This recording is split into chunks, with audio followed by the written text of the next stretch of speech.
साहब, डॉक्टर सैयद साहब, मुफ्ती तारिक साहब और बहुत सारे लोग हैं जो इस लड़ाई को लड़ रहे हैं। मैं इनका शुक्रिया अदा करता हूँ। ये उस वक्त में इन्होंने आवाज उठाई जब चारों तरफ से हमारा शोषण कर रहा था एनएचआई के अधिकारी भी यहाँ मौजूद है। अच्छी बात है, वो भी हमारी बातों को सुन ले। जिस वक्त आप यहाँ सर्वे कर रहे थे, हमारे लोगों ने एक आवाज तक नहीं उठाई। जैसा आप कर रहे हैं, अच्छाई कर रहे होंगे, ये हमारे लोगों की भलमनसाई थी।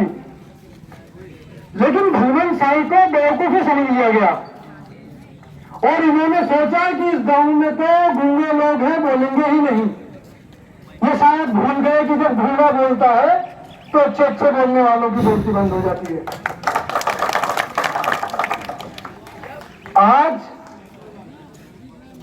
जब पानी सर से ऊपर उतर गया तो हमको यहां बैठना हमारी मजबूरी बन गई। जब इन्होंने हमारे रेट तैयार किए तब भी हम कुछ नहीं बोले। सभी गांवों का सर्किल रेट बहुत ऊपर है, हमारे गांव का बहुत नीचे, अगर आसपास के इलाके को भी देखा जाए। इन्होंने एक बार हमसे ये नहीं पूछा कि जी तुम्हारा सर्किल रेट ये है, तुम्हारी जमीन इस रेट पे अखबार हो रही है। किसी से कोई मशवरा नहीं लिया। उसके बावजूद भी हमारे गांव वालों ने कोई शिकायत इनसे नहीं की।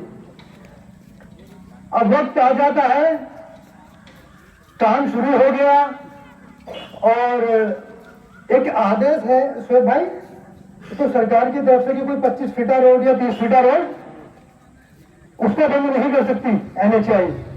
लेकिन इन्होंने हमारी आंखों में धूल झोंकी, हमको बिना बताए, बिना भरोसे में लिए, बिना मशवरा किए हमारे एक ऐतिहासिक पुराने 25 फीटे रोड पर मिट्टी डाल दी और किसानों की आवाजाही बंद कर दी।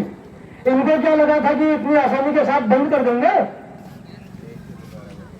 क्या समझ के क्या बैठे थे ये लोग कि अनपढ़ और गवार हैं? ये शायद भूल गए हैं कि दोताई एकमात्र लोगों में तुम्हारे लोगों 95% साक्षरता वाला गाँव है। 95% पढ़े लिखे लोग हैं यहाँ। ये उनकी भलमनसाई थी कि उन्होंने तुम पर उंगलियां नहीं उठाई, निशाना नहीं साधा। हमारे गांव की हजारों बीघा जमीन हाईवे के इस पार है। अगर ये हाईवे बन जाएगा, अंडरपास हमको नहीं मिलेगा तो हमारे गांव के किसानों को 5-6 किलोमीटर घूम के जाना पड़ा करेगा। और सबसे बड़ी बात है जिनका फायदा इसमें भी कि टोल टैक्स बनने वाला है मेरे रोड पे। अगर कल को किसान अपने निजी वाहन से भी जाएगा अपने खेतों पर तो पहले एक टोल कटवा के जाएगा, तब अपने खेतों पर जाएगा। इनका इरादा यह है, लेकिन ऐसा हम होने तो देंगे नहीं। और एक बात और, हमारे गांव में जो रजवाहा है इसकी 5-6 नालियां हैं। इसके बारे में भी इन लोगों ने हमसे कोई मशवरा नहीं किया। एक एक करके सारी नालियां बंद कर दी। लेकिन हमारी गुजारिश है इन लोगों से कि जब तक आप हमारी बात नहीं मानोगे तो हम तो उठने वाले हैं नहीं। इसलिए हमारे पास आए और हमारी बात सुने। जब तक हमारी बातों का जवाब लिखित में नहीं दोगे तब तक किसी भी सूरत में काम को यहाँ होने नहीं दिया जाएगा। आप फोर्स बुलाओ, किसी को बुलाओ, या गांधीवादी तरीके से अनशन कर रहे हैं, कोई बदतमीजी, कोई गलत तरीके से तो कर नहीं रहे। हमारा धरना चालू रहेगा जब तक कि हमारी बात नहीं मानी जाएगी। हमसे मशवरा करो और हमें एक एक चीज पे मुतमईन करके दिखा दो, हम धरना खत्म कर देंगे। इन्हीं बातों के साथ मैं विदा लेता हूं। और ये तमाम लोग, एक शेर है किसी बड़े साहब ने कहा है कि हालात से सहमे हुए लोगों को बता दो, हालात गुजर जाते हैं, ठहरा नहीं करते, और जागी हुई कौमों के दिलावर सुन लो, हक छीन लिया करते हैं, मांगा नहीं करते।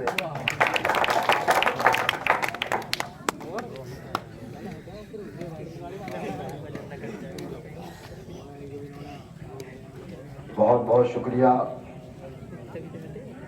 कादिर भाई ने जो आप हजरात के सामने बात रखी।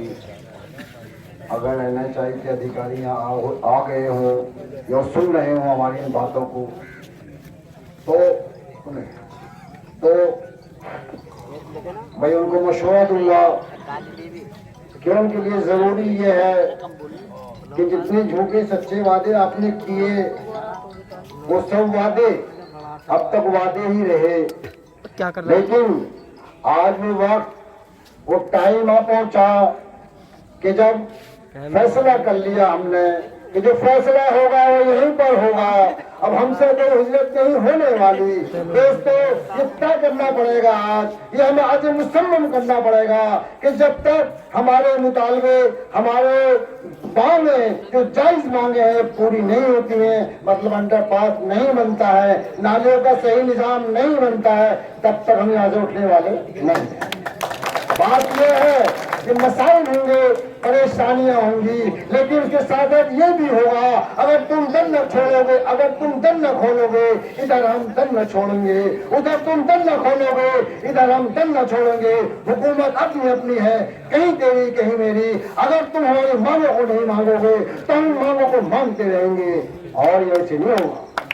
वो अजीब तरीके से मांगेंगे, हौसले से मांगेंगे, जिंदा कौमों की तरीके से मांगेंगे, क्योंकि कभी भी ये दुनिया का उसूल है, मांगने वाला कभी खाली नहीं जाता।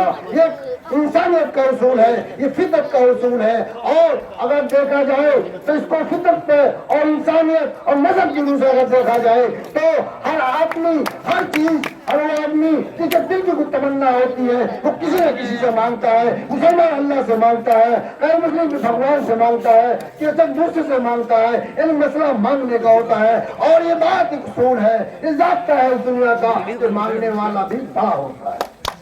लेकिन बात यह है कि मांगने वाला सिर्फ यह है कि दिल से मांगने वाला हो, यानी मांगने वाले को देने वाला कभी खाली नहीं छोड़ा करता। और ये बात उसूल के साथ कही जा सकती है कि अगर हम दिल से मांगेंगे तो उनकी मंजूरी होगी NHI वालों की या हुकूमत की या अफसरान की कि वो हमारी मांगों को न माने। मानेंगे, मानना पड़ेगा, क्योंकि ऐसी चीज नहीं है कि बहुत सारे मसाइल हैं, इन मसलों को सुलझाना पड़ेगा।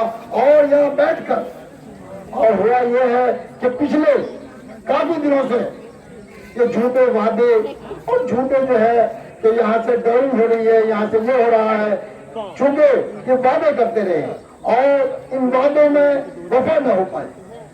वादे पे वादे होते हैं, कोई भी कल करे भूल जाए तो झुटला दे कि जुमला था, उसमें एहसान नहीं होता। लेकिन आज लिखित रूप में हमें आश्वासन देना पड़ेगा। सांसद जी आ रहे हैं, उनके सामने दो, किसी और के सामने